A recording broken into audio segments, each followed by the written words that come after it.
It's Thursday, August 12th, 2021. Roland Martin is off today. I'm your special guest host for Raji Muhammad, and here's what we got coming up on Roland Martin Unfiltered.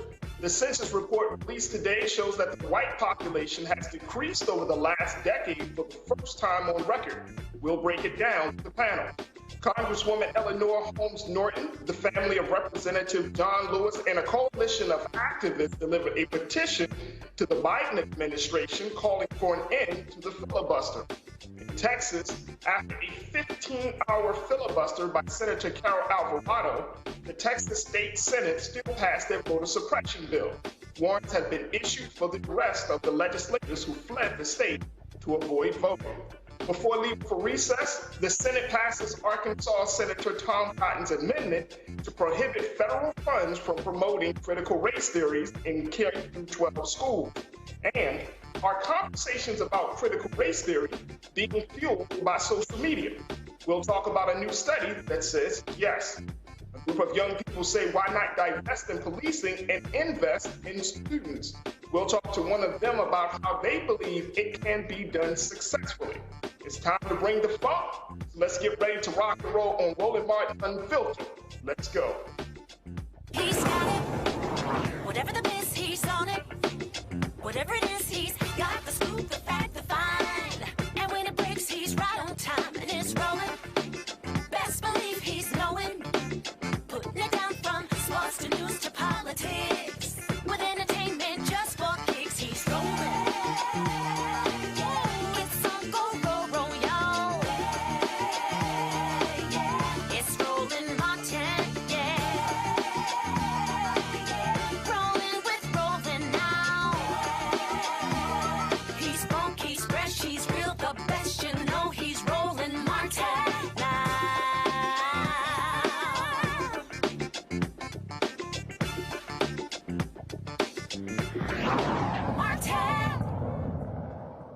Welcome back to Roland Martin Unfiltered. I'm your special guest host for Raji Muhammad. Tonight, folks, we want to start off the conversation talking about the census data report that was just released earlier today, to talk about the implications of the data and what should we expect as folks are in the scramble to use that data to create new forms of political power. Now, joining us on our panel tonight is Reese Colbert, who serves as the founder of Black Women Views, Dr. Greg Carr, chair of the Department of Afro-American Studies at Howard University, and Amisha Cross, who is a political analyst and democratic strategist. Thank you all, folks, for being on the panel tonight. Good to have you on. Good to be here.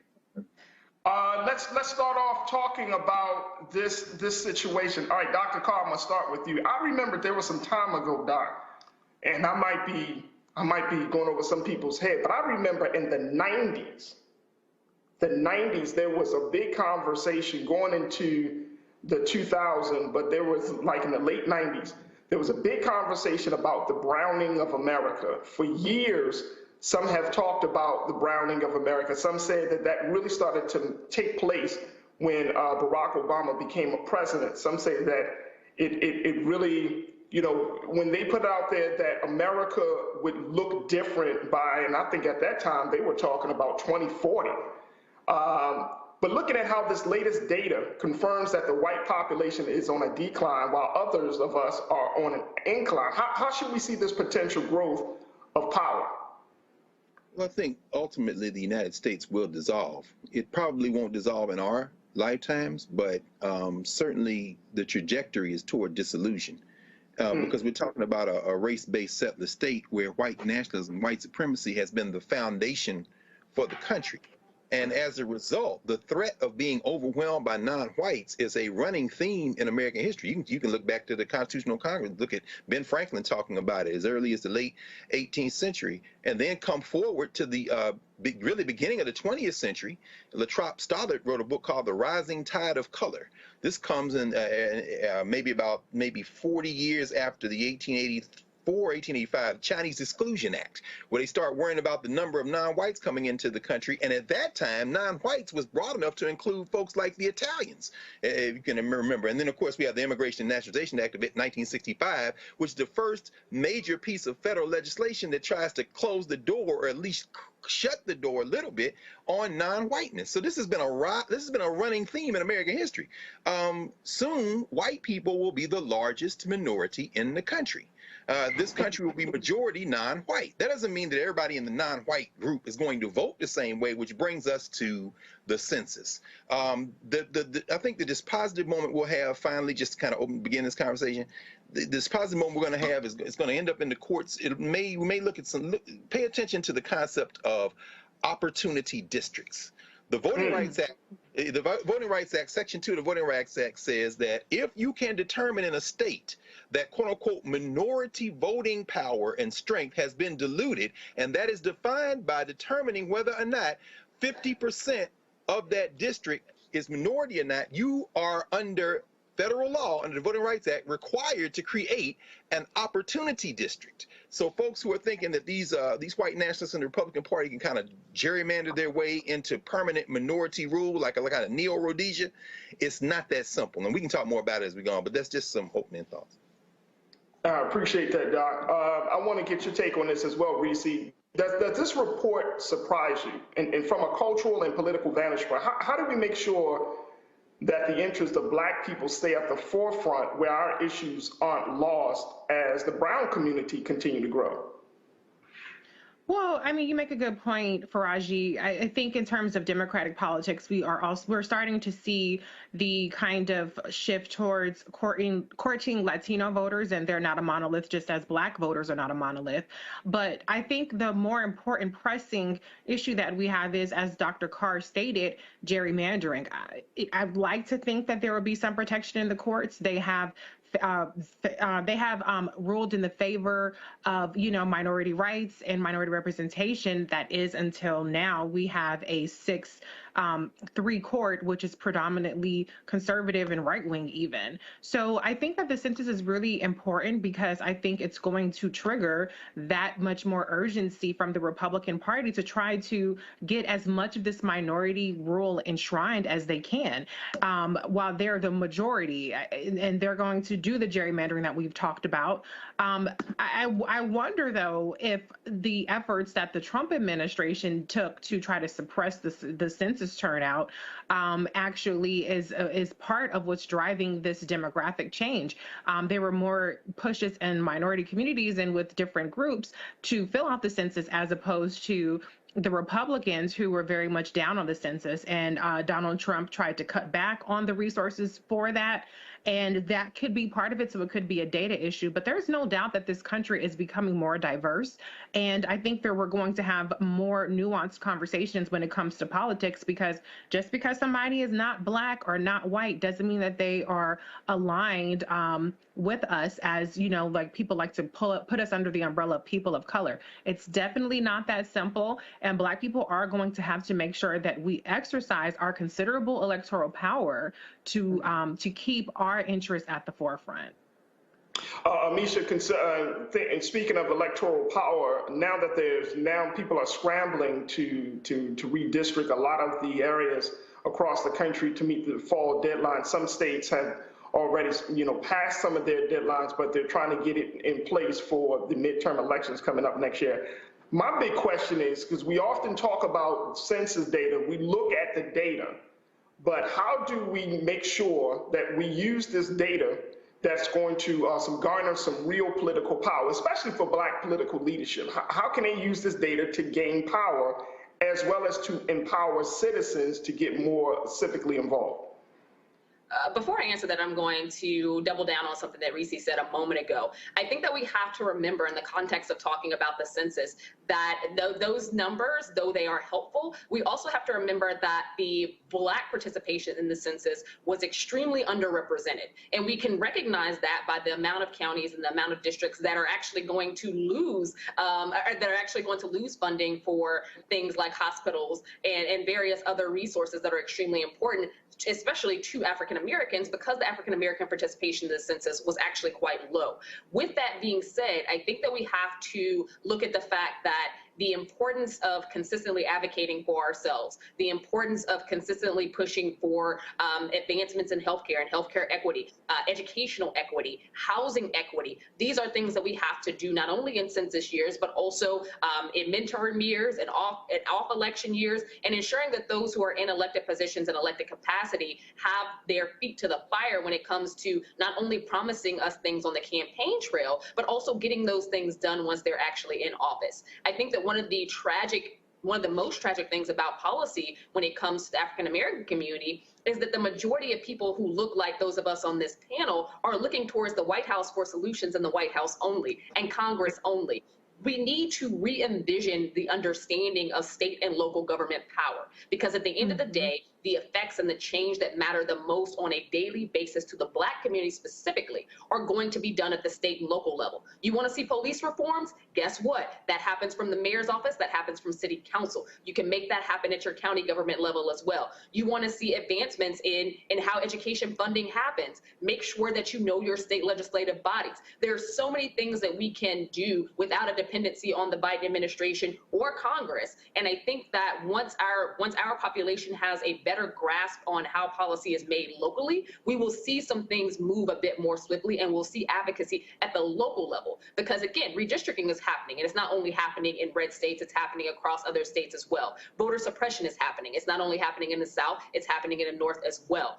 There are so many things that should be not only flash in the pale instances or things that mainstream media focuses on, but also things that we focus on within our own communities. And as someone who is a native of Chicago, when I hear individuals say over and over again, voting rights is not something that matters to us, it's not affecting the state of Illinois, or it's not affecting Chicagoans, I would argue that you are 100% incorrect, because when one of us is hurt, all of us is hurt. And we have to align in fighting with our brothers and sisters across this country. Because as the census points out, and as we see with a lot of the rising people of color numbers, that's not us. Black people are not a large portion of that rising number. Actually, our numbers are dwindling. When it comes to the census specifically, the population that's rising in this country the fastest, and has been on that trajectory for nearly 20 years now, is the Latinx community. And that shows no signs of stopping. So there's a reason why we see Republicans courting the Latinx community. And to Donald Trump's credit, be it whether it's good or bad, I would argue bad in this case, he actually increased the vote margins for Republicans when it came to the Latinx vote. For Democrats, there's still this consistent push to try to figure out what the Latinx community wants. And again, to back up what Reese said a moment ago, because they are not a monolith, just like black people are not a monolith, but I would argue that the Latinx community is a little bit different, because black people do vote largely in lockstep in support for the Democratic Party. The Latinx community does not. And I think that because that vote is up for grabs, you're going to see both both parties try to kowtow to the needs of the Latinx community. And unless the Black community rises up consistently, we're not going to see those same level of prioritization. And it brings me to that point that you just brought up, Amisha, around, should there be a greater effort to create a stronger alliance between Black and brown communities, because we are seeing that growth from Latino communities, because we're seeing a greater engagement? Would it be in the best interest for Black folks to start to build alliances and political alliances with Latino and Hispanic communities? Reese, I'll start that question off with you. Absolutely. I think we should align with people on issues, specific issues where there are areas of mutual benefit. And that goes for the Latinx community, that goes for the Asian community, that goes for any community. We have intersectionality because I would remind you that there are Black Latinos with a variety of different demographics. And so we should not be limited to just only thinking that we're all on our own and we need to get something that's only for Black people and nobody else, because that is not going to be a successful strategy. So when you look at areas like COVID, Black and Latino have higher rates of hospitalization and higher rates of mortality. And pretty much every facet of American life and where systemic racism plays, Black and Latino people are both demographics are impacted by these inequities. And so I think the challenge comes in the fact that, there isn't an overall appeal that you can make to all Latinos or Latinx people that would appeal to them just the same as it is when it comes to Black people. But yes, we are not enemies. We're natural allies just when you look at the data. And so I think it's time that we really start to form those partnerships. We have them in a lot of places, so it's not that it's not already happening, but I think we have to look at it as something that's not just a Latino issue or not just a Black issue, but an area of, an issue of, I know I said don't call us all people of color because we're not all the same, but realistically speaking, we're going to have to start making stronger alliances with people across different spectrums, because as Amisha pointed out, our numbers are dwindling. Last week, we had a discussion about how the fact that 1 in 420 Black people have been killed by COVID. And so the landscape isn't improving fast enough for us, for our mortality or for our health outcomes, for us to take for granted the partnerships that we need to form. But that does not have to be at our expense. I should add that. That does not mean that we have to take a back seat to anybody else's interests. It just means that we need to lock hands with people in different organizations and different demographics that have a shared mutual benefit that we can all benefit from. Dr. Carr, if we start taking such a big step of strengthening the alliances and really working to connect to the struggle of our brothers and sisters in the Latino community, this could really shake up not just politics. This could shake up economics. This could shake up education. I kind of think to a moment where Pat Buchanan, he talked about the death of the West. He wrote a book about the death of the West, and then he talks about the suicide of a superpower. But one of the key elements is that he started to see that white power was on the decline. So if we start taking those big, broad steps, we're fundamentally changing how America operates. Are we ready for that? And do we have the capacity to do that? I think a great deal of this conversation is reliant on numbers and demographics, and what our experiences have shown us really contradict the assumptions sometimes we make about the nature of what we have to do. First of all, the idea of alliances and political alliances is something that we have shown great strength on over the last century. Remember, African people aren't brought into the electoral process really robustly until the 20th century and really the second half of the 20th century. And the United States isn't a nation. I know we like to call it a nation, but by that I mean there is no common culture as such. There's a lot of myth-making, a lot of mythology. But to reinforce something that Amisha said a minute ago in terms of dealing with state and local elections and paying attention, this census data does tell us that about 9% the metro areas in this country, grew by 9%, and the top 10 cities in this country in terms of population for the first time in American history all have over 1 million people. New York City, where you see the Spanish-speaking community, the Puerto Ricans, Dominicans, and others, if you look at their voting trends, they're very consistent with people of African descent who speak English, who we call African Americans. To Reese's point, a lot of those people up there, including several members of the Congressional Black Caucus, would be considered Afro-Latinos. Now, that's very different than Texas, but if we're talking about Texas, are we talking about San Antonio? Are we talking about Dallas? Are we talking about Houston? Things begin to dissolve in terms of this data when you start looking very granular. And when you look at the labor coalition, when you look at the 1960s and 70s, whether it be migrant labor, say the Chavez and those, that was part of a very important and strong labor movement. But the attacks in this country have been on trying to forestall that coalition, not on us trying to make the coalition. We have sustained it. Look at the Rainbow Coalition work of Jesse Jackson and them. For that matter, come forward to the 1980s and 90s and look at some of this youth energy that built those kind of coalitions. The other thing, last thing I'll say is this, when you see who has lost seats and who's gained seats, so when you see Montana and Oregon and Colorado, New York City, New York losing seats, and then you see, Montana, Oregon, Colorado, North Carolina, and Florida gaining seats, it doesn't mean that that kind of coalition in North Carolina is going to look the same as it does in Florida. And remember, mass white-facing media drives this Florida conversation as if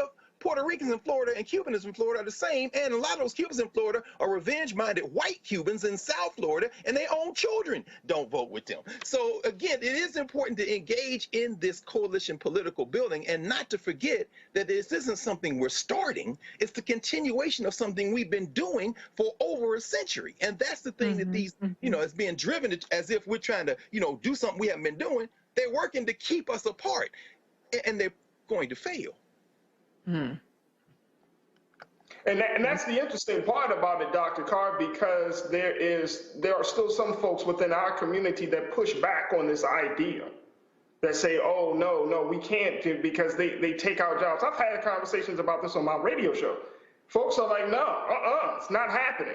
They're taking our jobs. They're doing this and they're doing that. The narrative around the struggle and the plight of the brown, the Latino community is a narrative based upon being a threat to Black progress. And I think that that's something that we really have to have some deeper conversations about to ensure that we can gain the type of power, and like you said, Dr. Carr and Reese, to in the long run, that there is some greater strides that are being made. Amisha, what's your take? No, I think that that's absolutely correct. And I like Dr. Carr's breakdown specifically of the different demographics that actually come to play when we're talking about the Latinx community, because Florida and Texas are very diverse in their Latinx community, as well as the origins of those Latinx voters, as well as the ages. What is known is that younger Latinx voters tend to be a lot more liberal, a lot more progressive than their parents. It is what it is. With that, I would also argue that this unification that was brought up not only, in this conversation, but also through organizations like the Rainbow Push Coalition. This is something that a lot of civil rights leaders have been working on for a very long time. It hurts me to a certain extent, to a great extent, that we've seen this discussion that started in the conservative, alt-right stratosphere about basically Latinos taking jobs, that is now kind of broken into the African-American talk speak as well, largely because when white people decide that they want to divide and conquer, they are excellent at the messaging strategies to do so.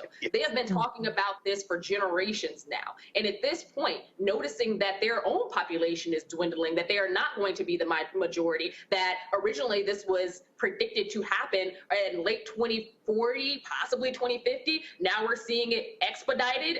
We're looking at 2022, 2025, that you're going to see a lot of these things happen and happen at a more hyper intense rate. I think that the push to talk about and to continue to distance themselves, as well as to push African Americans to distance ourselves from the Latino population, only benefits white people. That is done purposely, because if you were to join these two groups who have largely a lot of the same issues when it comes to education failures, when it comes to failures of our environmental system, when it comes to failures of our hospital system, when it comes to failures in equity, these are things that are shared by both African Americans Americans and those from various Latinx backgrounds. If you were to combine and to join together and to have those conversations and to link up in advocacy and pushing for reforms and change, then that would be one powerful and unstoppable group. And I think that what we're seeing amongst very strategic white people is that an understanding that that is exactly what it is. They do not want that coalition to happen. They have fought very hard to make it never happen.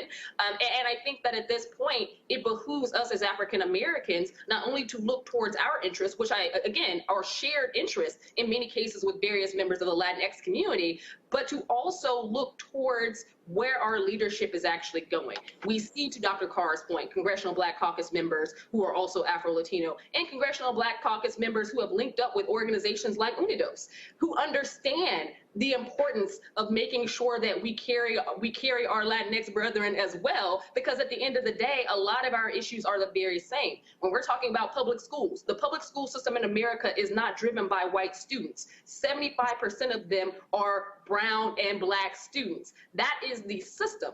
Our teachers are largely white women. Over 80% are white women. But the student population themselves, schools would not get funded without the Black and brown kids that actually attend. We are the public school system. I think that at the end of the day, we have to ensure that we are fighting for those people because no one else will. And where does the next generation fit in on this? I mean, because you mentioned, Amisha, that like Dr. Carr and Reese, that there is a shift in attitudes from Latino youth, as well as I would even go as far as to say some even Black youth. So where does the next generation fit into this? How do we use this information to empower the next generation? Well, I think part of that is to move beyond. Right now, we see a lot of activism, hashtag activism. We see activism when it comes to advocacy in the streets. I think that it behooves us, everyone on this panel, as well as those within the listening audience, to teach some of our younger population. I mean, I'm a millennial, but I consider myself old at this point. This next generation is doing some excellent things. We have to teach them how not only to organize in a social media platform or to organize in the streets, but also how to understand policy, also understand the levers of government and how to utilize their voices in that way. Because right now, they've got the internet covered. They've got TikTok covered. They've got the streets covered.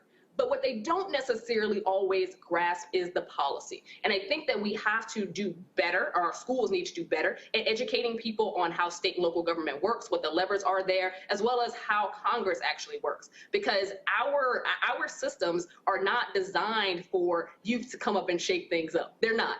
Mainstream media loves to see young people in the street. What they don't love to see young people doing is actually writing, understanding, and negotiating policy. And once we get our younger generation to that level, they will be unstoppable. Reese, what's your take on that? I completely agree with Amisha. I think, what we've seen over and over again, every election, there's going to be a surge of youth turnout, right? Oh, this is the candidate that's going to energize the youth vote, and it's going to be record-breaking. And it doesn't necessarily materialize to the proportion that it could to be exponentially more impactful. And so I think, to Amisha's point, we have to find a way to engage with them into turning protests and activism into political votes. I mean, the reality is that is the mechanism through which change happens in this country on just a mechanical and administrative level. It happens through elected officials. And so I think it's very important to engage on that level. But another point I wanted to bring up was to your point, Faraji, about, some of the divisions that have been sown between the different groups within this country.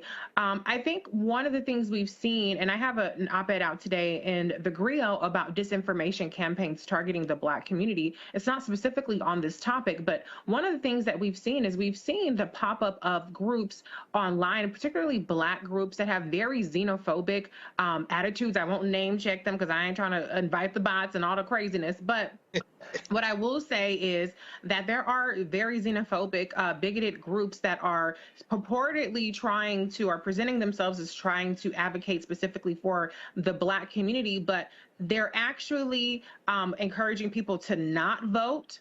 They're encouraging people to, sit out the electoral process, which is by default obviously not advocating for us, because if we don't vote, we don't have a voice. We are given our action to somebody else. So But part of that xenophobic tint is to convince Black people that if it's not happening for us alone, then it's not worth supporting. And we know that's not true, and we know that it's going to be incredibly difficult to ever get anything that is only and specifically for Black people. Just like as people want to name check the Asian American, so-called anti-Asian American hate bill, which was not actually specifically only to Asians. It was something that actually benefits the number one victims of hate crimes, which are unfortunately Black people. So I think that we have to realize that there are forces, sometimes from within our community, sometimes infiltrating our community, that want to see us divided and try to tackle some of those attitudes, because we do have shared economic interests. As Amisha said, it's going to take the economic engine is going to change through alliance. And as Dr. Carr, pointed out, this is something we have been working together for. I'd also name check the Poor People's Campaign, the great work that the great Reverend Dr. Barber does to try to get people to see, see on an economic level how we all have shared interests. I'm not a fan of the race, not class argument. That's not the argument that he makes, but I think that's something that we need to realize. We can all come out ahead together on specific issues, and issues where we don't agree. Hey, we got to march to our own drum, the beat of our own drum, and do our own thing. But there are a lot of areas that we need to be linking hands with.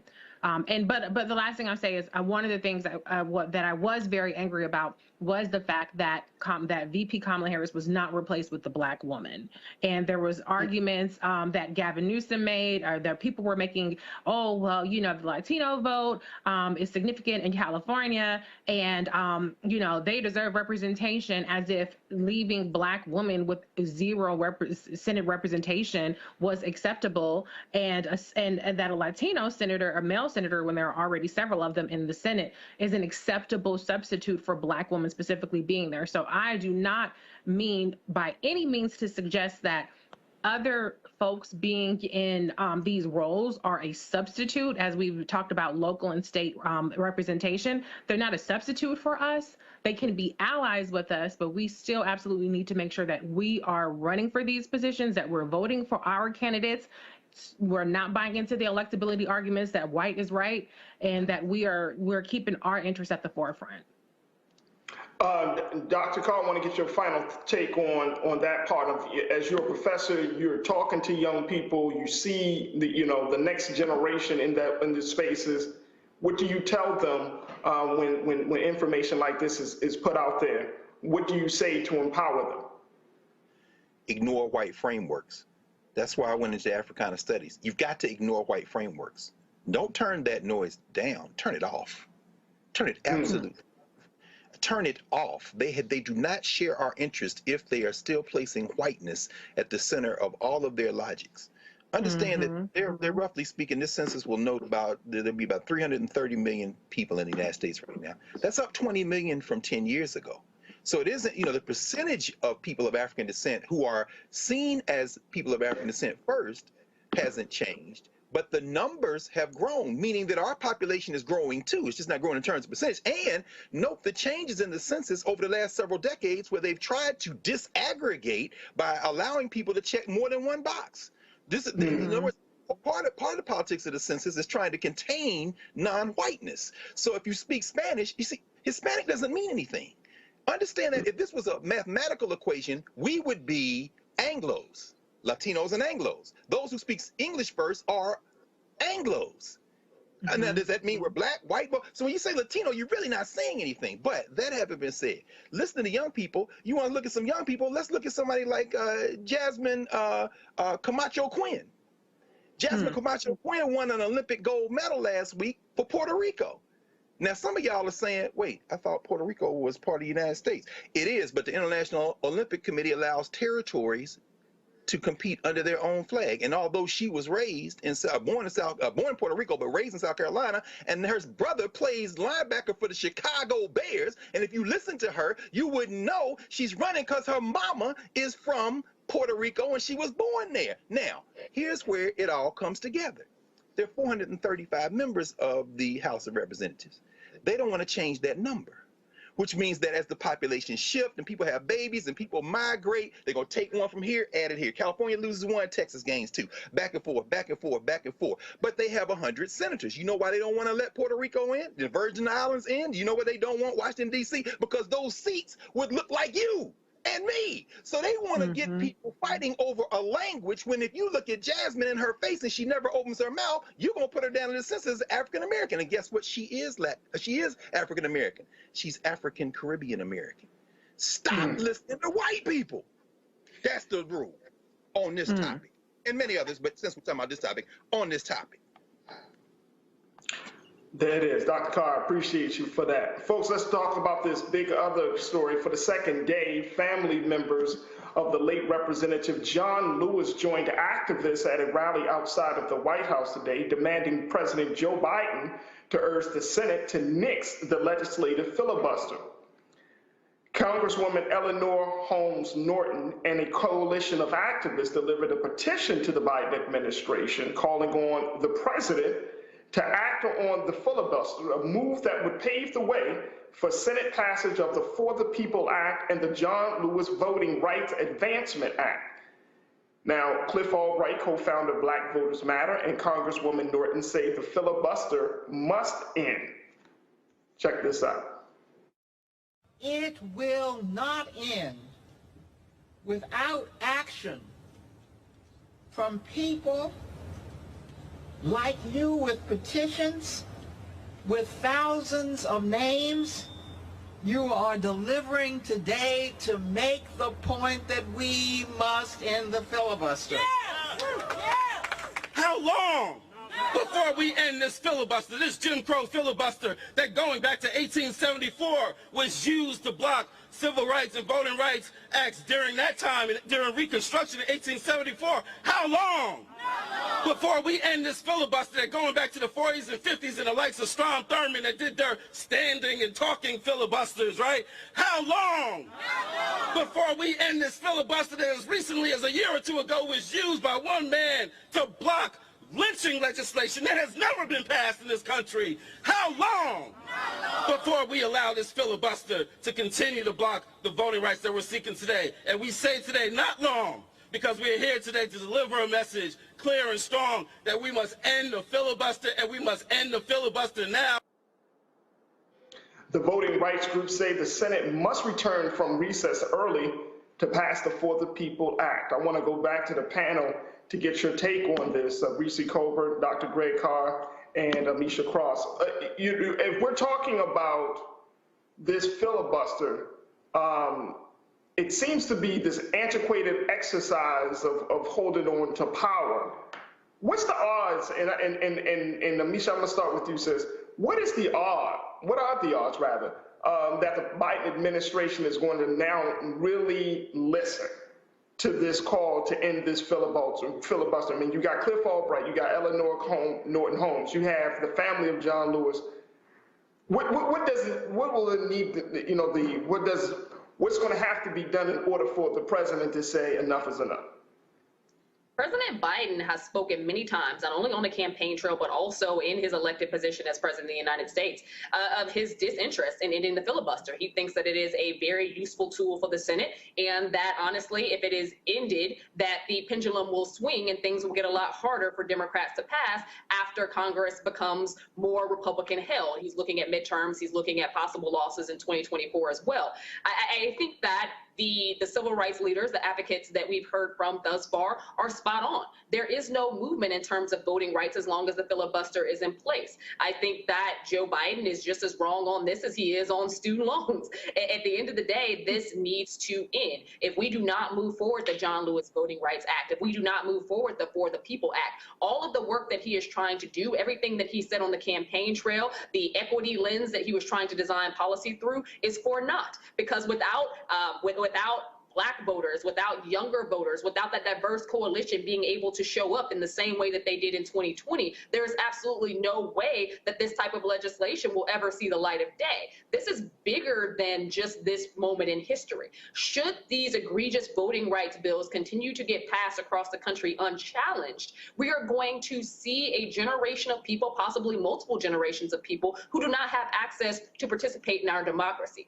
That totally upends our constitutional rights. And I think that Republicans are very strategic in the sense that they know that Joe Biden will have to have his self lit up before anything will change here. And I think that he's cast his favorability as well as, you know, his winners to the spoils, particularly around this infrastructure package and this infrastructure deal and being able to work side by side with Republicans. There is no side by side work that is going to be done when it comes to voting rights, because unlike with the infrastructure package, where they can go back home and tout jobs and money that's given to states that they represent, they can't do that with voting rights. Voting rights, Republicans see as only benefiting people who will not vote for them. Republicans had a stronghold on the South because they designed a system where their people were going to be the ones who had the greatest access to the ballot.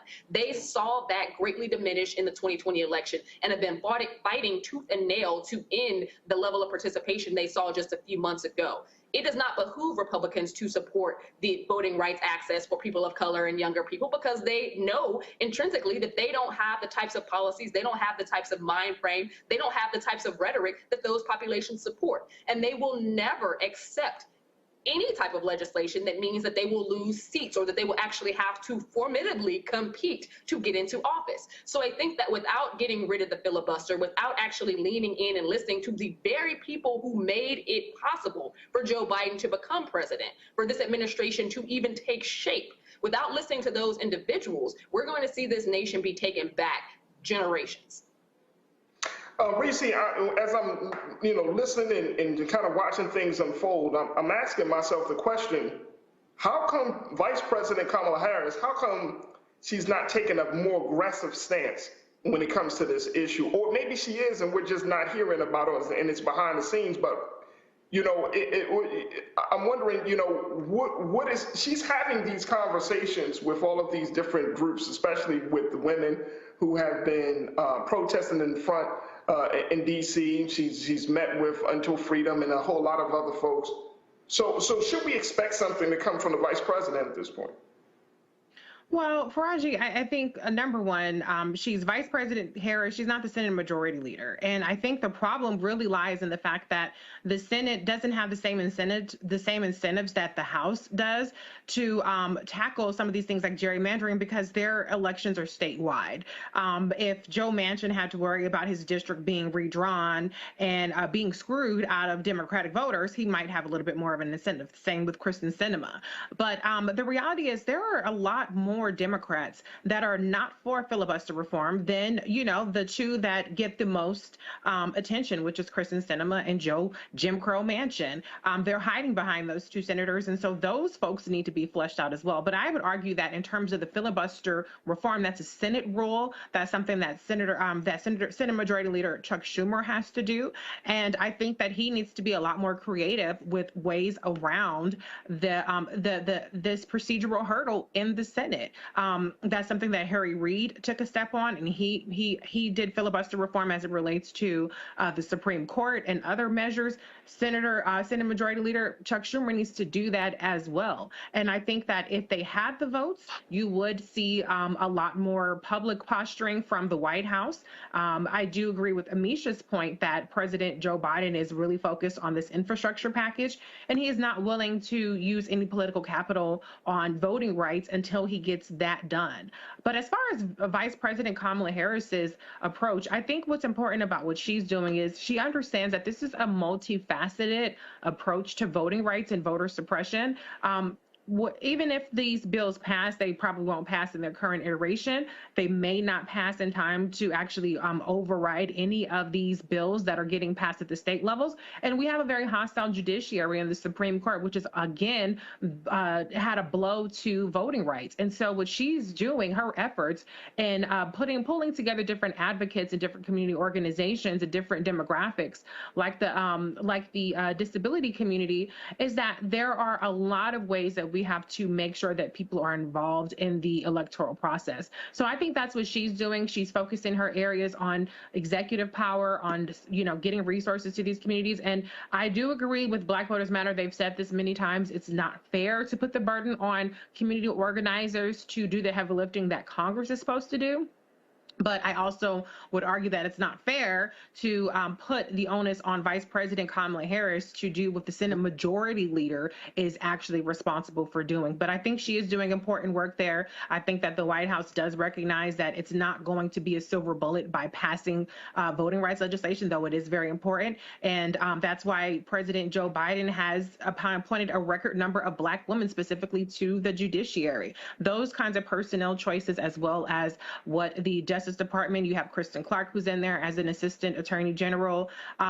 They will be forming lawsuits. So I think it's a multifaceted approach. And as much as I'm against the filibuster, I wonder whatever happened to filibuster reform in terms of the speaking filibuster is supposed to return. They've dropped all that. So I'm going to put the blame on Senate Majority Leader. He needs to be the one to step up to the plate and find out some kind of carve out or find out some kind of carrot to dangle in front of these Democratic senators to get them to get rid of it. I'm gonna have to say, Reese, I'm not holding my breath for that one to happen. I'm not holding my breath. And that's why what Vice President Kamala Harris is doing is so important, because we cannot just wait and rely on belligerent senators who have said repeatedly, regardless of who's met with them. We've had Reverend Dr. Barber and the Poor People's Campaign has met with them. We've had so many civil rights organizations. We've had the Texas Democrats who are under threat, as you mentioned earlier, from being arrested for trying to protest these bills that they're passing in Texas. They've tried to appeal to Senator Joe Manchin, and he is not budging on this. And so I think that it would be irresponsible and naive of the Biden-Harris administration to rely simply on Congress, which has shown a very non-existent appetite to really fight the fire that needs to be done. And that's why Vice President Harris's work outside of Congress is really crucial. And I think we're going to see even more from her on what can be done with executive power. I definitely hope so. Speaking of Congress, critical race theory finally made it to the federal level before going on recess. The Senate voted 50-49 to pass Arkansas Senator Tom Cotton's amendment to prohibit federal funds from promoting critical race theory in K-12 schools. Quoting Martin Luther King Jr., Cotton said the concept is quote unquote un-American. Take a listen. Mr. President. Senator from Arkansas. Growing up, I was taught, as I suspect most of you were, that America is a great and noble nation, in large part because, as Lincoln put it, it's dedicated to the proposition that all men are created equal. In America, our rights have no color. Our law and society should be colorblind, and as Dr. Martin Luther King said, we should not be judged by the color of our skin, but by the content of our character. Sadly, today, some want to replace our founding principles with an un-American ideology called critical race theory. They want to teach our children that America is not a good nation, but a racist nation. Those teachings are wrong, and our tax dollars should not support them. My amendment will ensure that federal funds aren't used to indoctrinate kids as young as pre-K to hate America. Our future depends on the next generation of kids loving America and loving each other as fellow citizens, no matter their race. I urge my colleagues to vote yes on the amendment. The issue about critical race theory has been most people aren't sure what it is, what it means, while mainly because of the misinformation that has been distributed in all platforms since it became a topic. To break down the critical race theory and disinformation distribution on Facebook and Twitter, we're joined by Shireen Mitchell, who is a social media analyst and diversity strategist. Shireen, thank you so much for joining us here on Roland Martin Unfiltered. We truly appreciate it. Thank you for having me. I appreciate having this conversation with you today. Absolutely. Can I just start off the conversation, Shireen, and say how I am disgusted that Senator Tom Cotton quotes Dr. King as a justification for America to not face its ugly demons. You know, when I heard that, and I just said to myself, he says un-American, that you're going to use Dr. King's words and just totally distort them about the content of our character, just take them really out of context. Because Dr. King was a man, as I've studied Dr. King, he was a man that really talked about racism in America, especially as it affects the poor, especially when it's talking about foreign policy. So his whole justification kind of blew me, to be honest with you, Shireen. But when you look at what the conversation is about CRT on social media, it really takes a whole nother level. It's like disinformation personified. What have you been seeing around this issue? Yeah, first of all, I want to concur with what you just said about the way in which they're using Martin Luther King's words. Actually, Bernice King herself had several tweets about the way in which her dad's, words are being misconstrued to talk about racism as if it was in the opposite frame. What they're talking about with critical race theory is to basically say that they don't want to have a conversation about race at all in this country and its impact on individuals who happen to be of different hues. And they're using his words in the complete opposite way. I totally agree with you with that. And I'll say also, one of the things that we've tracked in terms of some of these policies that some of these schools are trying to institute, including Tennessee, they don't want to tell Ruby Bridges' story. Ruby was the young girl who had to go against a mob to go to school every day. And so as they're saying that they don't want young children to face this when they go to school from K to 12, they're not talking about Ruby at all. They're not talking about any children that look like Ruby.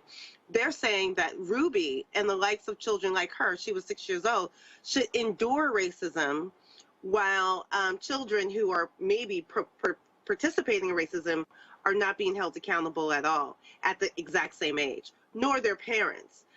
We've seen in terms of these parents who've shown up as mobs at school boards trying to downplay critical race theory in the school systems, when what they're actually saying, it's not critical race theory. What they're saying is they don't want history taught. In Texas, for example, they are basically trying to remove the notion that the KKK was immoral. They're trying to remove Martin Luther King from the school curriculum. They're trying to remove a whole bunch of host of issues of what the history really was in America. And to be clear, that had nothing to do with critical race theory. The way that they're using it is different. And so what we did today is put out our report about how this is transitioned to actual legal action, school boards, legislation, which is what Cotton has done. It's all based on disinformation. It's all based on disinformation that has been led predominantly by conservative media and spread through Facebook and Twitter. And so what we've done is we've looked at this historically, looked at a whole year on Twitter. We went through around 40,000 pieces of content on Facebook. We've taken 10% of that content and tried to show a story about how this has happened, why it has happened, but most importantly, what content is being distributed and how often. There's always this conversation, and there's been plenty of hearings on the Hill, that there's conservative bias on these platforms, and that the tech companies are more liberal, and they're instituting these biases. But what our data says is that that's not correct. Actually, the majority of the content being shared overwhelmingly is conservative content. It's the anti-CRT, it's the disinformation, and it's the it's targeting anti-racist in any kind of anti-racist frames, any kind of diversity frames, any kind of discussion about race in this country. So how do you stop that from happening? I mean, Facebook and Twitter and these social media platforms, they have a problem that you and I already know with stopping everything from what we saw from the 2020 election to, even keeping our personal information, safe.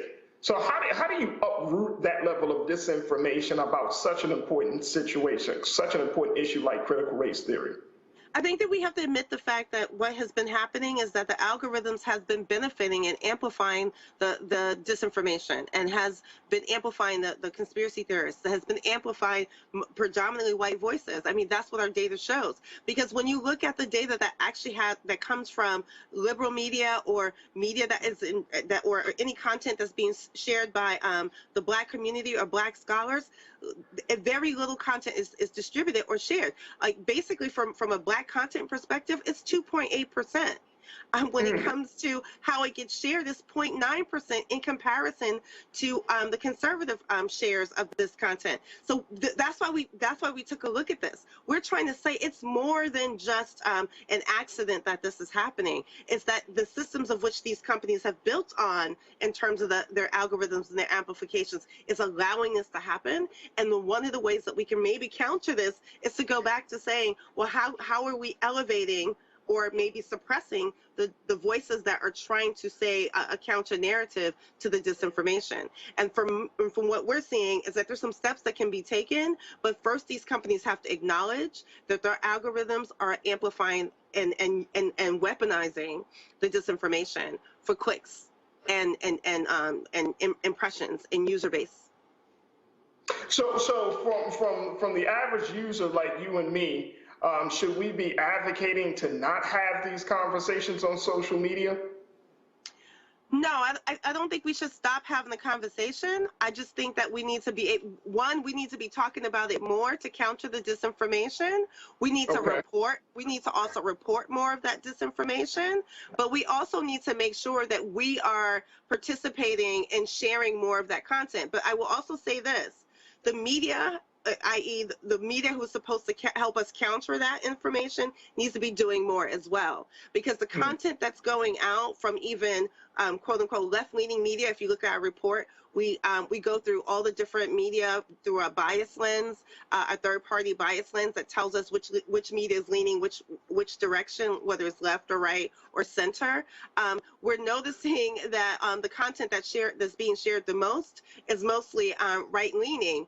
And if the media decides to talk about it, they're just amplifying the disinformation, giving profiles to people who are already spreading the disinformation, instead of giving profiles to people who are counting the critical race theory frames, telling the truth about what critical race theory is, telling the truth of what history is in the school systems. Those people are not being amplified. The media, by the way, isn't talking about it. We're doing this right now on Black media, but we need this on mainstream media as well, to have more of our voices to help amplify, to also be shared and distributed on these platforms as well. I want to bring back our panel to pose questions to you, Shireen. Reese, I know that you have been a strong advocate about disinformation across many different conversations. What's your question for Shireen Mitchell? Hey, Shireen. So good to see you again. Yes, you know, I mentioned earlier I have an op-ed today in the Griot about disinformation. So it is something that I feel like we are not talking about enough in our community. Can you kind of explain some strategies, like, for instance, instead of retweeting, maybe screenshotting, and, you know, also explain how we interact with some of this inflammatory data, like, you know, the algorithms reward these people because they use what you interact with as a basis to show you even more of it. So even if you are disagreeing with it, it's not necessarily taking into account whether you approve or not. It's still going to push more of that data into your feed. So can you kind of just give the viewers a little bit more insight into how those algorithms reward this this inflammatory and disinformation activity? Yeah, definitely. So the more, you know, the more quote tweets, the more retweets on a particular piece of content that is disinformation, and you're trying to debunk it, it's just going to help that be amplified. What you want to do is not quote tweet or retweet, but to have a different tweet that you are basically criticizing that particular tweet. If you're doing a screenshot, that's fine. But maybe what you do is tell a whole different narrative and do a whole thread on what critical race theory really is. and what's happening in your community that is being done about it. Like, to counter the narrative is to help get that content amplified from other people, from other experts that may talk about it, but not to amplify the disinformation content at all in any form.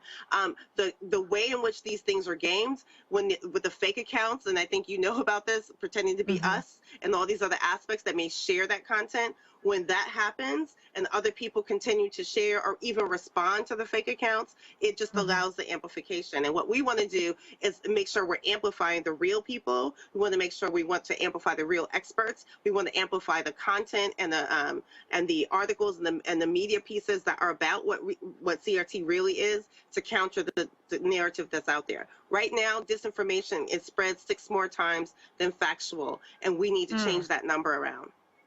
Absolutely. Absolutely. Dr. Carr, what's your question for Shireen Mitchell? Shireen, this is a difficult one for me because, yeah, I agree with Tom Cotton. I embrace him. I don't think he's wrong. If you accept his definition of America, which leads me to the question, how much of this is our inability to address fundamental issues of national identity and political power?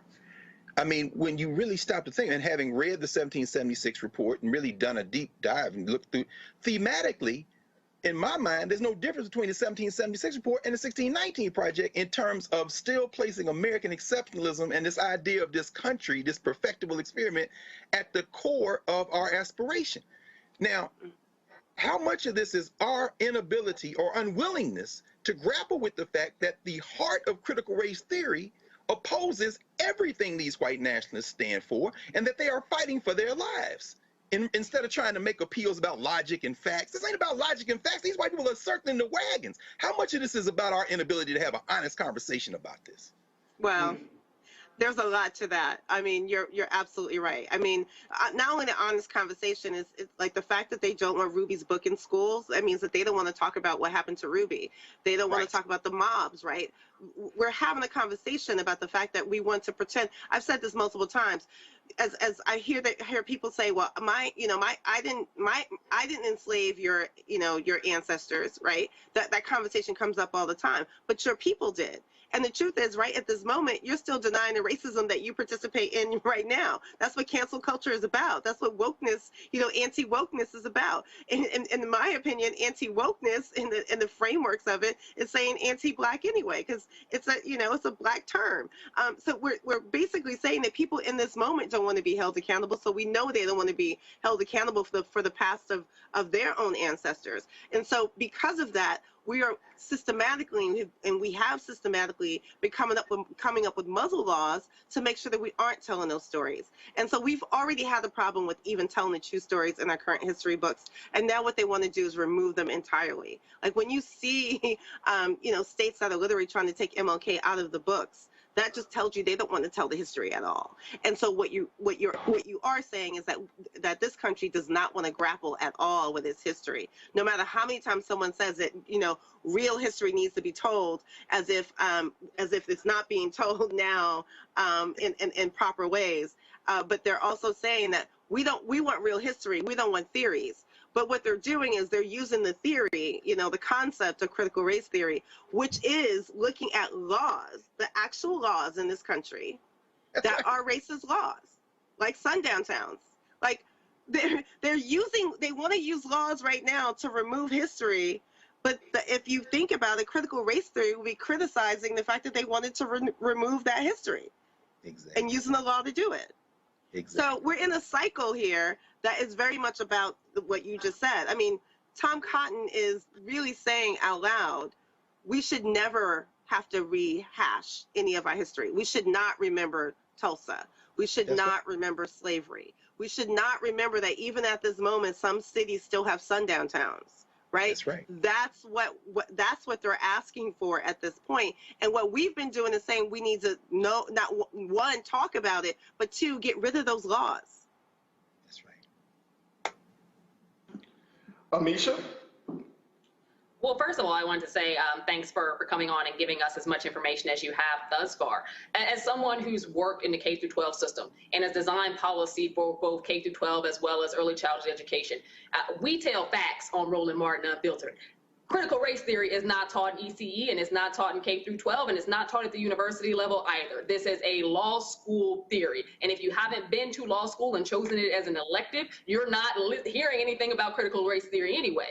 What we're seeing is a major pushback from largely conservatives who are upset about the Black Lives Matter protests, who are upset about the reaction of the globe after they saw the tragedy of George Floyd's murder. What we're seeing is this push from a lot of right-leaning individuals to eradicate Black history, which is American history, from our history books. Be mindful, only a short portion of it was actually ever included to begin with, but they want to get rid of that as well. My question is around what is it that makes them believe that young people don't already know that America's racist? As a kid, I remember in first grade, one of my close friends who I rode the school bus with held her arm out after inviting me to a birthday party and said that her mom told her that only people who had the same color arm as her could come to her party. When we have people who say this and understand it in the first grade, you cannot tell me that these kids are totally in some mythical world where they don't see the differences between Black and white. Learning how we got there and why this persists is part of understanding who we are as America. Why is it that the right consistently acts as though teaching these things about our history and how we got here is somehow going to make you unpatriotic or is going to destroy this ideal of American greatness? It's around the guilt that they have about what they have done to people like us in this country and what they're telling their children. Because that child didn't put her arm out there to do that if her mother didn't tell her that that's who could come to her party. And it's also the same argument that we're having. They're saying we don't want, you know, these 5 or 6 year olds to know anything about race, and we don't want to have that be a discussion, while those same parents are having that discussion at home with their children. They just don't want their children to get punished if they come to school repeating those words, right, on the school bus that you're talking about. Like, that's what they don't want. And they don't want to have curriculums in place that would make it possible for there to have children who can have some kind of recourse if it was to happen to them. Like what happened in Texas, as an example, was the video of the kids, you know, basically showing themselves saying the N-word. Those kids were being held to account, and that school, the parents came and took over that school board. That's what they're actually talking about. They're just using CRT as the umbrella of the justification to do so. We're not having the conversations that really need to be had. But what they are saying is that Black and brown children should experience racism as it's always been, and that their children should not be held accountable for any of their actions, and neither should they as parents teaching their kids that either. That's the truth. Well, Shireen, you know, it's going to be interesting to see how this continues to play out, especially now that the Senate has said that they're not going to provide that federal funding. So it's, you know, when we're seeing all of this disinformation on social media, you know, going back to something that you said, which I think is very important, is we have to use our voice, amplify our voice against the conservative view of history of America. And I'm a true advocate of this, Shireen. If this country wants to get better, it has to hold up the mirror to look at itself, to be the good, the bad, the ugly, take it all in. Otherwise, this denial, and going back to Dr. Carr's point, to always be in the space of American exceptionalism, that is going to be the Achilles heel of this country. This country is already on shaky ground, but that is going to be the Achilles heel, that if we get past, we don't see it past the quote unquote exceptionalism and say, oh no, we're great, and just be in a constant state of denial, we're going to do ourselves more harm than good. So I appreciate you coming on tonight, Shireen. What I will say is, just really quickly, the lie of American exceptionalism is the biggest American disinformation campaign we've ever had. That's right. Mm-hmm. That's right. That's right. And they're never gonna give it up. They give it up. They can't live without it. Oh, they're gonna think about it. They'll never quit.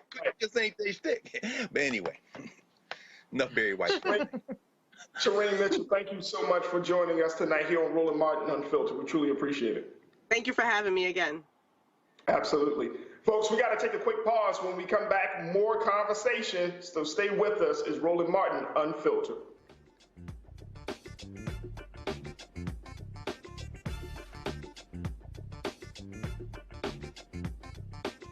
people our age have lost the ability to focus the discipline on the art of organizing. The challenges, there's so many of them and they're complex, and we need to be moving to address them. But I'm able to say, watch out, Tiffany, I know this road. That is so freaking dope.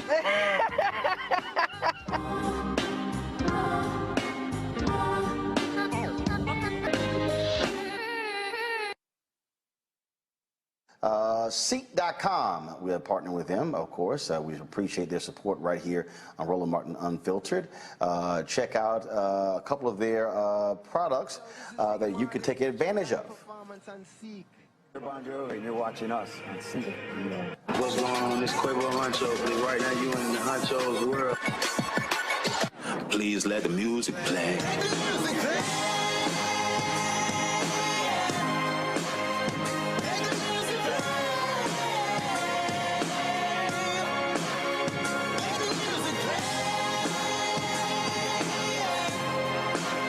Enjoy the Ceek.com video by using one of their virtual reality headsets. All you do is just pop your phone right here into the VR headset and enjoy the content.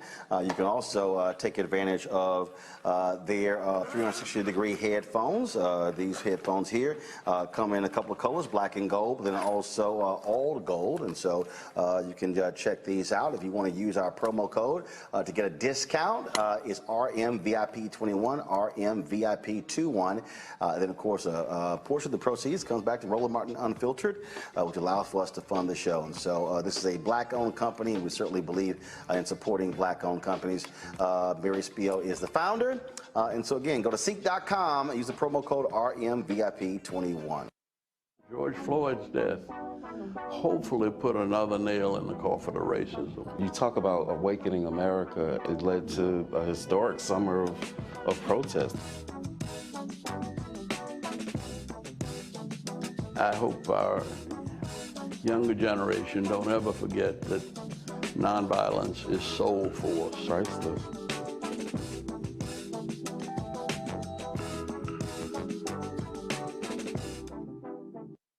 Y'all know who Roland Martin is. He got the ascot on, he do the news. It's fancy news. Keep it rolling. Right here. Rolling. Roland Martin. Right now. You are watching Roland Martin Unfiltered. I mean, could it be any other way? Really? It's Roland Martin.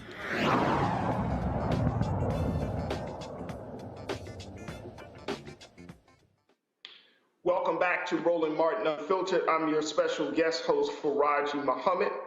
Folks, we want to talk about what's happening down in Georgia now, because we're finding out that there's continued to be some issues. In Atlanta, where a black mother claims her child's school segregate classes based on race. Now, Kyla Posey, who filed a federal complaint against Mary Lynn Elementary School, Posey said that she was stunned to find out that the principal, Sharon Briscoe, who is also black, placed her daughter in an all-black class. Posey insisted that her child be placed in a class with white students, but Briscoe said the second grader would be isolated. A recorded conversation between Posey and an assistant principal confirmed separating the student by race was in fact Briscoe's idea. Now, this is a violation of Title IV of the Civil Rights Act of 1964. Atlanta Public Schools conducted a review of the allegations and found appropriate actions were taken, quote unquote. But Posey was not satisfied and filed a complaint with the U.S. Department of Education's Office of Civil Rights. Posey wants the principal and her administration removed from the school. I want to go to our panel, Reese Colbert of Black Women Views, Dr. Greg Carr, Chair of the Department of Afro-American Studies at Howard University, and Amisha Cross, political analyst and Democratic strategist. Panel, this situation down in Georgia, black class. All right, I'm gonna throw this into you, Doc, because I feel like you might get us off on an interesting start. This mother was upset that her daughter was placed into an all-black class. Yeah. Okay, I'm holding my tongue. Number one, I don't know enough about this to speak intelligently about the specific circumstances. The questions I would want answered is, if she is not funding this federal court challenge, who is? Okay. That's what I would need to know, because if you know the Harvard case, where the Massachusetts State Court said that Harvard's affirmative action policies could remain in place, Robert Mercer and others, and some of the same Klan crowd that funded the Sarah Fisher's challenge that made it to the Supreme Court, are backing them. And it's now in federal court. If it can get to the Klan majority on the Supreme Court, they're looking to dead out affirmative action. But they did not use white people. They used, the argument that they're advocating for a point of entry that began with Asians who had higher test scores and higher scores. So in this situation, I hope that this is something similar, because if this is as simple as a black parent who I'm afraid may have picked the white doll if she had been given the Clark doll test that went into Brown versus Board in terms of which doll do you like the most, didn't understand that a black woman educator is attempting to help her young black her young black child perhaps see someone black in front of the room. Because remember, there were a number of teachers who said, why don't I have access to all the teachers? Maybe there are only 2 black teachers. I want to know the race of the teacher in the classroom, because typically in those classrooms, you don't have teachers who look like the students. So maybe there was a black teacher, a black woman or a black man. And at that age, you want to see that. I'm afraid what we have here is a situation of what I don't even have a phrase for it, but maybe we can call it terminal integration. In other words, you think you're advocating for your child, but you've misunderstood the fundamental purpose of these laws, which was to create space for us to have access to resources and to continue to develop ourselves as human beings, not to be given access to white people. You may be doing your child more harm than good, but I don't know enough about the circumstances. I just hope that she's not being put out there by some people who do understand what this is about, which is what? Control over public education, and making sure that you can never attack racism in this country in a way that addresses historical wrong, but you bring it forward in the words of John Roberts, the kind of Klan adjacent Supreme Court Chief Justice, that the way you get rid of discrimination based on race in this country is to get rid of discrimination based on race in this country. You know what they call colorblind constitutionalism. That's something you would see in critical race theory. But as Amisha said, they don't teach it outside of law schools. So I just hope that lady, I don't know. Amisha, what's your take on this? Because even though the mom said that she wanted her daughter to be in a class with white students, and the principal was saying the second grader would be isolated. You just talked about the story of what you learned about racism as a girl in the first grade.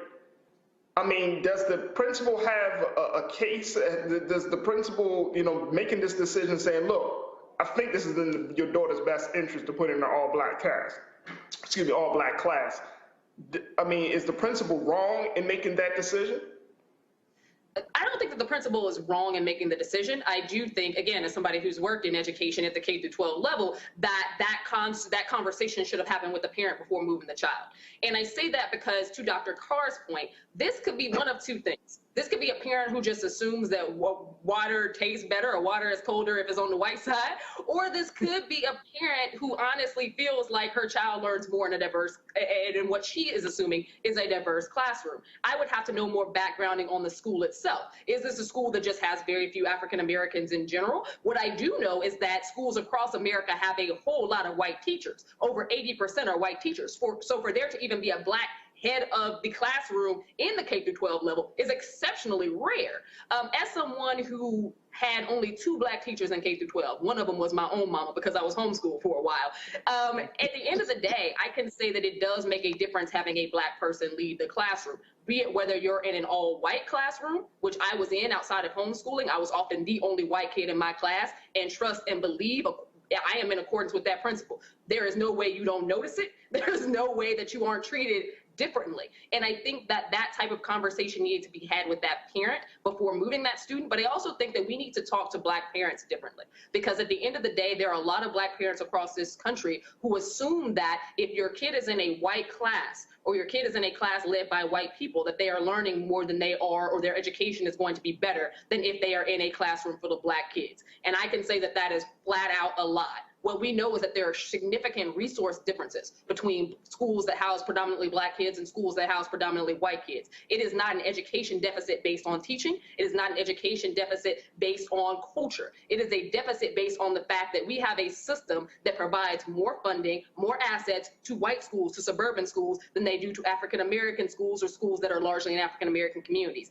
That is something we need to continue talking to parents about, and something that honestly we have to, as a nation, do more for, because our community schools are largely Black and brown and not white, even though the leadership of them happens to be predominantly white women. Absolutely, absolutely. Speaking of students, I want to bring up this other story, and we're going to be joined by another very special guest. The concept of defunding the police has turned into a controversial one, but it simply means reallocating funds away from the police department to other government agencies funded by the local municipality. Now today, the Advocates for Youth released this brand new report detailing what divestment from police and reinvestment in students should look like. Joining me now is Kenjo Kima, who serves as the Associate Director of Youth Organizing for Advocates for Youth. Kenjo, thank you so much for joining us, sis.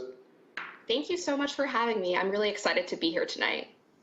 Absolutely, absolutely. As we, we talked about the situation in Georgia, you just heard, but there still needs to be a lot of work done around, getting students actively engaged, but more importantly, supporting students. You're saying, Advocates for Youth is saying, look, let's put that money, take the money that we do for the police department and start putting it into students. I can say here in Baltimore that a significant amount of the city's money, our police department has a budget of a little bit over 500 million. It's about 510 million. But there's more money put into public safety than there is in education. And I think, and I've looked in other cities across the country, Kenjo, and found that to be the trend. So when we're talking about uprooting that trend, it seems like that's almost like a revolutionary act of saying, let's put less money in public safety and more money in education. But there might be some consequences to that. How do you justify this approach to education and to public safety? Absolutely. So we support young activists all over the country in organizing for changes related to sexual health and reproductive justice, like comprehensive sex education in their local communities. So today we launched a toolkit for activists in partnership with an amazing organization based in Miami called Power Youth Center for Social Change, about advocating for schools to divest from policing and criminalization and instead invest in reproductive justice and comprehensive sex education. So we know that police and schools don't keep young people safe, especially youth of color. Young people need a safe environment to learn everything from math to sex ed to history. And when so many encounters with the police turn violent, schools with police aren't a safe environment for many students. We also know that many public schools are under-resourced. Our schools struggle with funding things that will actually help young people stay safe and healthy, like sex education, nurses, counselors in schools, resources for LGBTQ students. And overall, schools with cops are way more likely to refer young people to law enforcement, and Black students specifically are more likely to be targeted. To me, that alone is good enough reason to get police out of schools. But we know change just won't automatically happen, and we know we have to come together to demand more as a community for students, which is why we created this toolkit. And so, Kenjo, talk to us, and I'm happy that you brought up this fact about this toolkit. But what do you say to people who say, look, if you start to cut the budget on public safety, on policing, then the dire consequences is that police will, quote unquote, fall back on doing their job, that crime will essentially go up. What do you say to folks who think that is going to be the natural outcome of a budgetary cut? Yeah, that is a common question that people who support abolition and defunding the police hear. So there can still be accountability and public safety without students potentially being brutalized and armed officers being present in a school. Research and the experiences of countless students, especially students of color, have taught us that while increasing police in schools may create the appearance of safety, the actual effects wreak havoc on school culture and fuel the school to prison pipeline. The ongoing criminalization of youth of color does not make them or their schools safer. Interactions with the criminal legal system often lead students to disengage or to drop out of school, both which increase the likelihood of incarceration in the future. Policing in schools, as you noted, siphons money away from essential services that make students safer and improve school climate, like teachers, counselors, sexual health education, and other intervention programs. So no one calling for the police to be defunded thinks that there should be no mechanisms for public safety.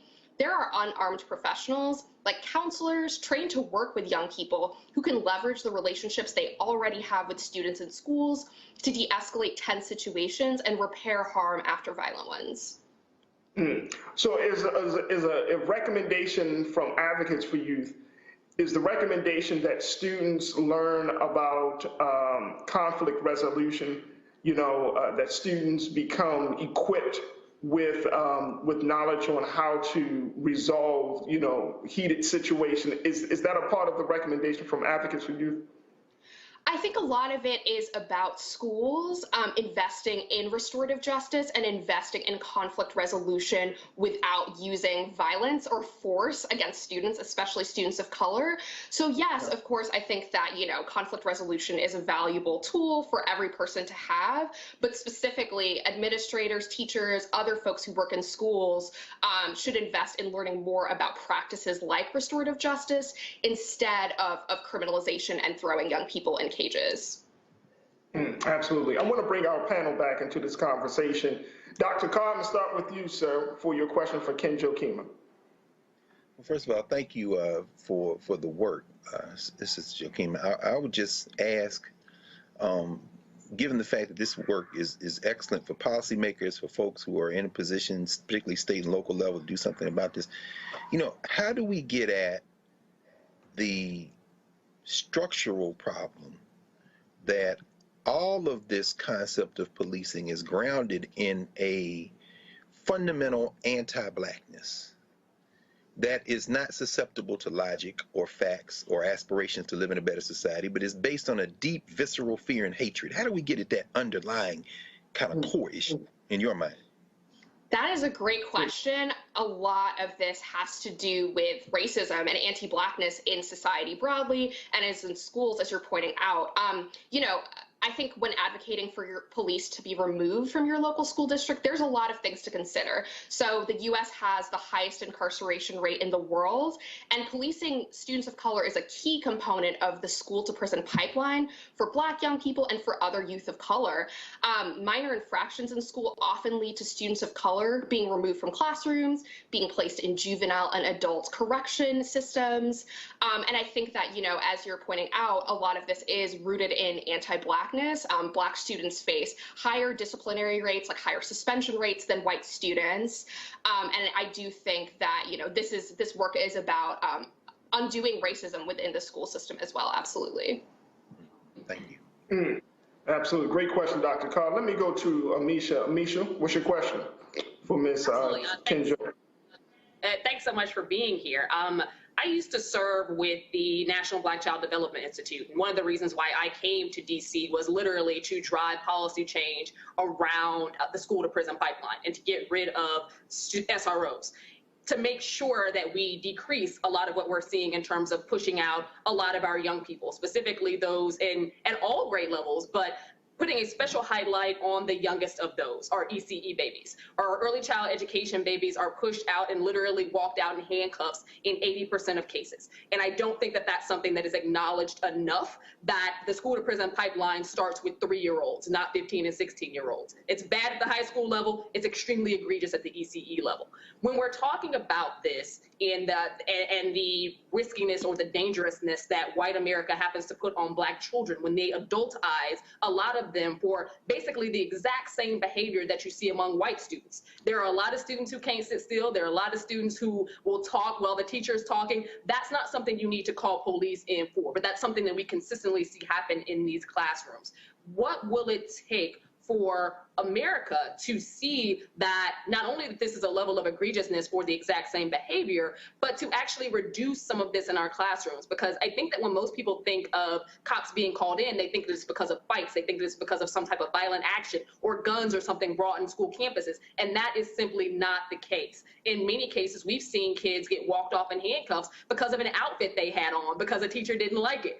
How are we going to be able to move past this narrative of risk and danger when it comes to African American students specifically, and the fact that it's extremely pervasive? I've worked with the National Black Child Development Institute in concert with the Department of Justice around trying to remove these types of policies, but we keep seeing them pop up in rural areas and urban areas across the country.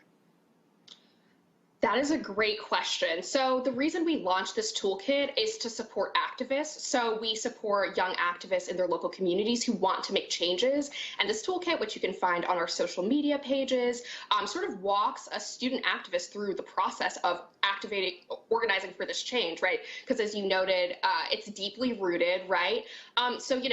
Instead of having armed police in schools, schools could instead choose to adopt positive, evidence-based approaches to school discipline, like restorative justice models. There's just ways to prevent harm and violence in schools without spending millions on school resource officers. I think about the fact that there's not as much investment in preventing violence by investing in students. For example, according to a report by the ACLU, around 10 million students are in schools with police, but no social worker. Around 14 million students are in schools with police, but no counselor, nurse, psychologist, or social worker. And I just want to note that, this might seem like a really radical idea, but there are cities starting to do this. For example, this last year, the Los Angeles Public Schools Board of Education approved a plan that cuts a third of its school police officers. They redirected some of the money towards climate coaches who will work to promote positive school culture and address implicit bias, racism at every secondary school. So I would say we should really focus on preventing harm and violence in schools without spending millions on school resource officers, and instead investing in students. We really hope that folks who are hearing this, who want to make this change in their local communities, download our toolkit and take action in their local community today, because there's so many things that young Black people specifically need in public schools that they're not getting right now, and it will take a mass movement to actually create change. Reese? Thank you, Kenjo, for the work that you're doing. You mentioned the Los Angeles School Board. One of the pushes that we've seen recently is for right-wing conservative white nationalist people to infiltrate the school boards and take over those positions. Can you kind of just give a little bit more insight into, number one, what students and their parents can do to help shift the culture on the school boards? Because a lot of the policies are starting there or in city council. Are there any tools that your organization is providing to help walk people through that lens of advocacy? Because a lot of those are elected positions, or they might be very local appointed positions. And I think that that's a critical area that is really not being addressed right now. Yes, so that is a great question. While I can't specifically speak to getting people elected, I will say that, to me, making these sorts of changes is all about getting people together in your community who care about this, who believe in investing in Black students, in students of color, and collectively advocating for change. So the toolkit itself covers this campaign that Miami-based organization Power U started to organize for the school district to divest from policing and instead invest in comprehensive sex education. And while the campaign is still ongoing, they have had some success in getting their public schools to improve the sex education. So, the toolkit goes into great detail, and if you're an activist and you want to learn what steps you should take, I highly recommend you download it. But just a brief overview of what you should do if you, care about criminalization in schools and believe that that money could be better spent elsewhere. first, you want to build a team of people who are impacted, right? So, you know, in this example in Miami-Dade, young people became activists with Power U, and they supported them in learning more and in sharing their own experiences with being policed and criminalized in schools. And then out of this group, you know, they started to bring more and more people in. So activism is a lot about building relationships with other stakeholders, right? There's parents, community members, teachers, health professionals, faith leaders, and other groups who also believe that money could be better spent instead of criminalizing people in schools in other ways like sex education and nurses, right? So it's about building relationships and taking collective action and calling on people in power, specifically if you're within a high school district, a superintendent, or other folks on the school board to take action, right? So I would say if you're listening to this and you really want to see these changes in your local community, it's critical that you get other people involved and have people publicly demand this change, right? You know, you can find key moments like school board meetings, like hearings, and bring your friends, bring your fellow activists, bring your classmates, bring other people you know to talk to people in power about how important it is that money not be spent, millions of dollars not be spent on caging and brutalizing students, but is instead redirected towards resources you need. So I would say just, you know, start to build collective people power within your community, because there's other people who also believe in the same things that we want. There's other people who believe that young Black people deserve to be safe in schools. Absolutely. Kenjo Kima, Associate Director of Youth Organizing for Advocates for Youth. Kenjo, thank you so much. Again, how can people check out your website to get that toolkit and to get more information about the work that you're doing? Absolutely. So you can download our toolkit and follow us on social media at Advocates for Youth on Instagram or at Advocates tweets on Twitter. You know, as I mentioned, our organization is really invested in ensuring people divest from policing and criminalization and instead invest in reproductive justice. We know that many political issues are interconnected, and that, you know, every time we advocate for comprehensive sex education, for menstrual products, for contraceptives, people in power tell us there's no money. But we know that when they tell us they want to build a jail, when they want to throw young Black people in cages, no one ever questions where the money is, right? So if you're hearing this and you see these problems in your community and sort of the violence and criminalization that cities and school districts are invested in, I really encourage you to, you know, go to our social media page and download this toolkit to learn more, to take action. We can no longer just accept the status quo where we invest into violence instead of investing into caring for students, and we need to demand more for change. So again, you can go to Instagram at Advocates for Youth or at Advocates Tweets on Twitter. I really hope you download it and take action in your local community today to support divesting from police and investing in reproductive justice, because we know young people need sex education that's honest, complete, and accurate, and so many other resources like nurses and counselors. And it's going to take all of us to really make this change, all the people who believe in it, right? So yeah, I hope you take action today. Thank you so much for having me. Kenjo Kima, thank you so much for the work, and definitely we'll check you out. Thank you so much for being on with us here on Roland Martin Unfiltered. Thank you. Folks, we got to take a quick pause, a final break, and then when we come back, just a couple of more stories we want to share and talk about. So stay with us. A lot more is coming at you right here on Roland Martin Unfiltered. White supremacy ain't just about hurting Black folk. Right. You got to deal with it. It's injustice. It's wrong. I do feel like in this generation, we've got to do more around being intentional and resolving conflict. You and I haven't always agreed. Yeah. But we agree on the big piece. Yeah. Our conflict is not about destruction. Conflict's going to happen.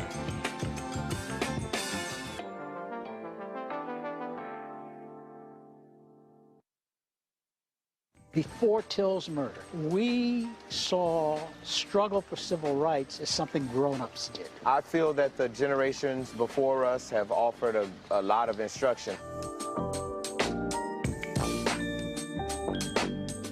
Organizing is really one of the only things that gives me the sanity and makes me feel purposeful. When Emmett Till was murdered, yeah, that's what attracted our attention.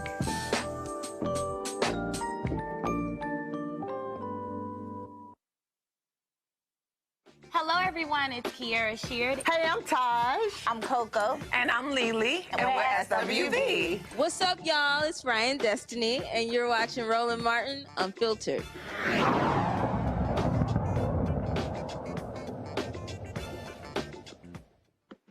R. Kelly, folks. R. Kelly has officially, after 3 days, R. Kelly finally has a jury.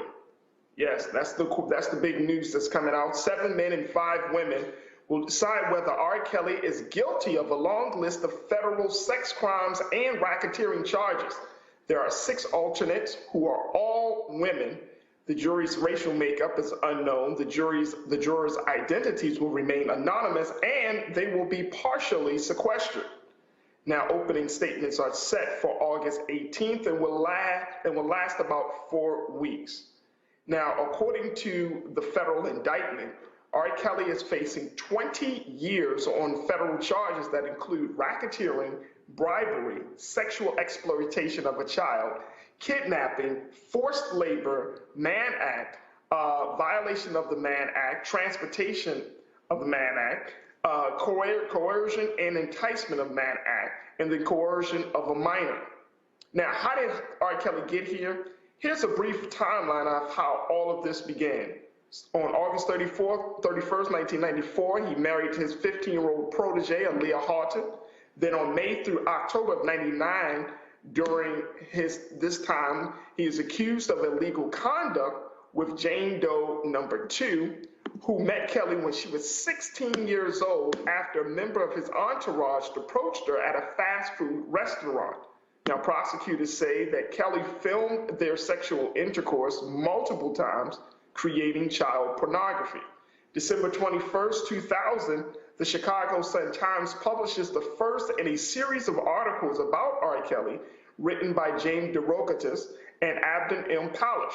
The pair reported in their first article that Chicago singer and songwriter R. Kelly used his position of fame and influence as a pop superstar to meet girls as young as 15 and have sex with them, according to court records and interviews.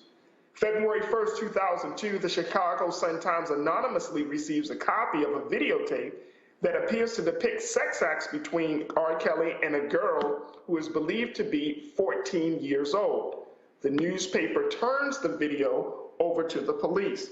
Now, on June 5th, 2002, a Cook County grand jury indicts Kelly on 21 counts of child pornography based on the video received by the Sun-Times earlier in 2002. The judge has banned the public and all media from the courtroom due to the coronavirus. The trial will be viewed via a closed-circuit camera in 2 overflow rooms at the courthouse. I want to go to my panel to talk about this: Reese Colbert, Dr. Greg Carr, Amisha Cross. Whew, R. Kelly. All right, Amisha, let me start this one with you. Dr. Carr, I see you shaking your head, brother. I see you shaking your head. But Amisha, the fact that we are at this point, you know, we're jury selection. I'm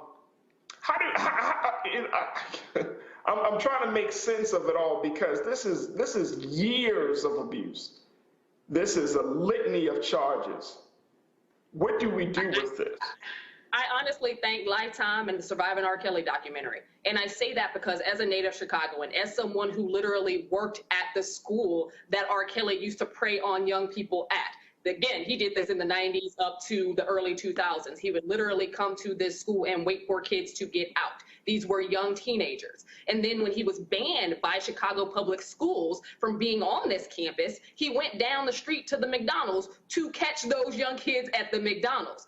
This is a man who spent the better half of 3+ decades preying on teen girls. He would find them, he would flash his wares as a celebrity, and he would get them caught up in these illicit sex acts. And in many cases, he would hold them hostage in his home. They were not allowed to have conversation with friends or family. They were not allowed to go outside without permission and without being with R. Kelly or some member of his entourage.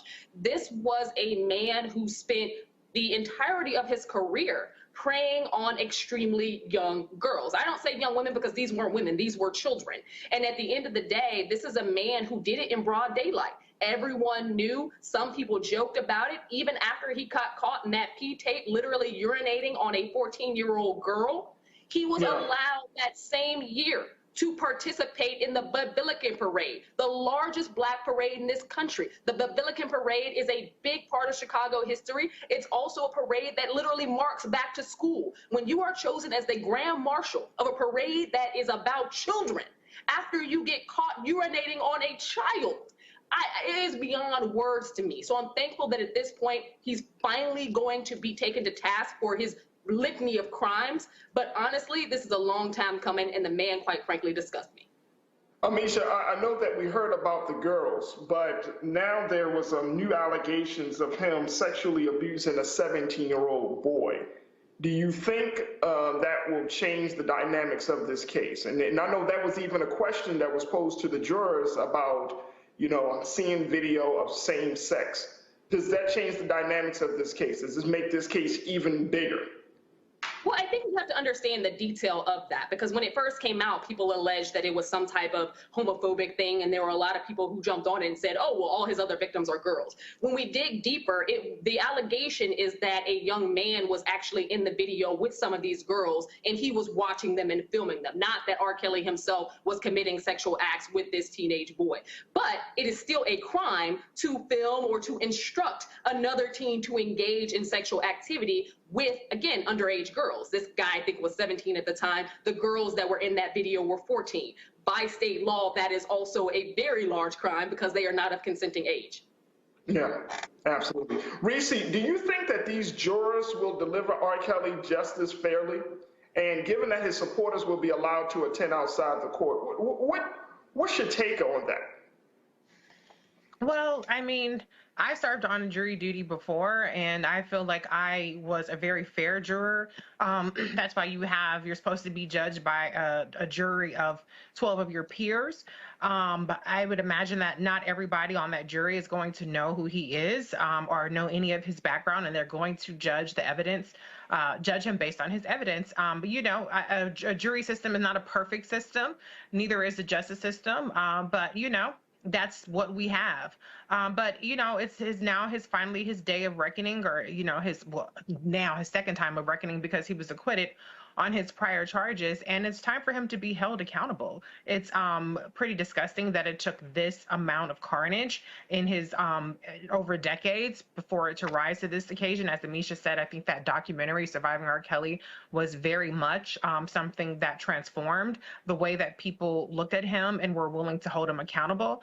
And just the last thing I'll say is to Black people, listen, R. Kelly is not ours to save or to cape for. He's not ours that they are going after somebody in our community. He is in a league of his own as an alleged pedophile, serial rapist, allegedly, and so many heinous things that he's been accused of, and there's ample evidence of. And so I would just encourage Black people. I know sometimes, you know, I've seen it over the years. Oh, what about Harvey Weinstein? What about this person? What about that person? A lot of people felt that, you know, Bill Cosby was vindicated and exonerated. Please, let's just not turn this into they're taking another Black man down. I know I'm going to get fried up at YouTube, child, because they always think I'm just here to dump on Black men, which is ridiculous. But this is not something that we need to own as a community, as a person that we need to wrap our arms around. We need to deal with the rampant sexual abuse. I'm not going to say, maybe rampant is not the right word, but we need to deal with the problem of sexual abuse within our own communities, and the fact that predators like R. Kelly are able to roam free, as Amisha said, in broad daylight for decades. That's an issue, and we have to address it. And before you get to Dr. Carr, I will say this to add to Reese's point just for a second. I don't think you should take back rampant. At the end of the day, 9 in 10 Black girls who are under 14, have been sexually harassed or sexually assaulted in our community. So we have to be very real and very honest about what is going on, and we cannot afford to sweep it under the rug because our young girls are suffering. Thank you. And I was going to ask you very quickly, do you think that now that we're at this point and that his trial is going to be made public via media, does it force us to have a different conversation around sexual abuse and sexual, you know, even older men, girls relationships? I mean, does it force us to have some different conversations at this point? Well, I see Dr. Carr, he's shaking his head, and I'm assuming he's probably going to say what I would say, which is I don't actually think so. I don't think that we're ready in our community to change the language and the way that we speak about how Black girls, to Amisha's point, are preyed on. You know, they're called fast. You know, oh, they're overly sexualized, even from a very, very young age. And, you know, they're kind of, portrayed as vixens and as the ones who are the predators instead of the ones that are being preyed upon. And so, no, I don't think that this particular case is going to change that. I think it's going to take a lot of soul searching within our community to decide that we're going to protect Black women and Black children. And it's not only Black girls that are victims of sexual abuse, it's also Black boys and Black men. So I unfortunately, I don't have any faith of us having that reckoning. Like I said, that reckoning didn't happen with any of these other high profile cases. And so I don't expect that that's going to be the case now. He's not at the point where he can make music to distract people. But I mean, even when you look at, and I'm not trying to compare whatsoever in terms of the scale of the crimes, but if you look at what's happened with the baby and some of the and Tory Lanez, who allegedly shot Megan Thee Stallion, and she was demonized, and she's a Grammy award-winning rapper, super famous, has a lot of fans, very beloved, and yet she was turned into the villain in this, and she still is villainized over her own assault. So no, in our community, we do not protect Black women, we do not protect Black children, men, boys, and girls, and R. Kelly is not going to change that. But at a minimum, his victims hopefully will receive justice and vindication for the abuses that they've suffered. Dr. Carr, what's your take, sir? Reese just said, I agree. It's not going to change anything. I mean, I believe that, belief is the wrong word. Community doesn't exist along these artificial lines. There are some real gendered issues in terms of violence. There's some real gender issues. But when you talk about the baby, I don't care whether it's the baby. I don't care whether it's Megan Thee Stallion. I don't care whether it was Cardi B allegedly drugging people. Not alleged. I guess she said she did. Anyway, my point is the idea of sex and violence is essential and central. And in terms of this changing the dialogue, yeah, I mean, being R. Kelly certainly brought these things, kind of to focus again and back. But, looking at the jury selection in Brooklyn, realizing that on that jury of 7 men and 5 women who they've sequestered now, we don't know much more about that, but I know in terms of the Batson challenges, lawyers will tell you about Batson challenges. A Batson challenge is when you say either the defense or the prosecutor struck someone from the jury pool based on race. And there were 3 Batson challenges, Batson versus Kentucky is the case, that the defense said that the prosecutor tried to get rid of 3 Black women out of the jury pool. And so then the judge has to ask the prosecutor or the defense why you did it. And in the case, the judge said, okay, that survives the Batson challenge. It's pretty weak because what the prosecution said, they asked them some questions. And the response was, one of the jurors said, prospective jurors, well, people, have their own ways and they can do what they want. Somebody else said, who was struck, well, they willingly went over there and chose to stay with him.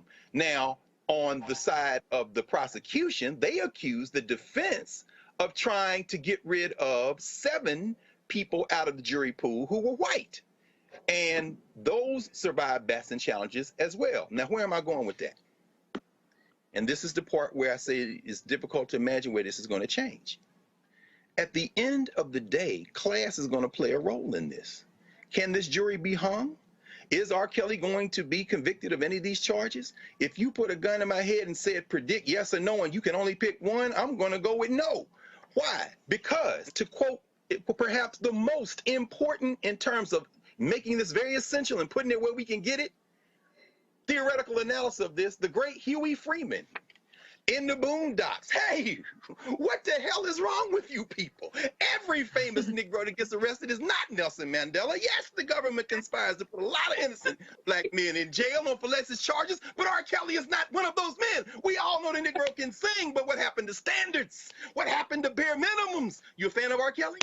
You want to help R. Kelly? Then get some counseling for R. Kelly. Introduce him to some older women. Hide his camcorder. But don't pretend like the man is a hero and stop the damn dancing. Act like you got some damn sense, people, and I have no hope. As long as we tangle up in this culture of violence, whether it be Hugh Hefner or Harvey Weinstein, whether it be Woody Allen or Cuomo, as long as we're in this society and as long as our young people go, I don't give a damn whether it's Lil Nas X or Megan Thee Stallion. I see what we dance to. And if one of them people on the jury, R. Kelly's going to walk free. Don't get mad in advance. Just understand where we are.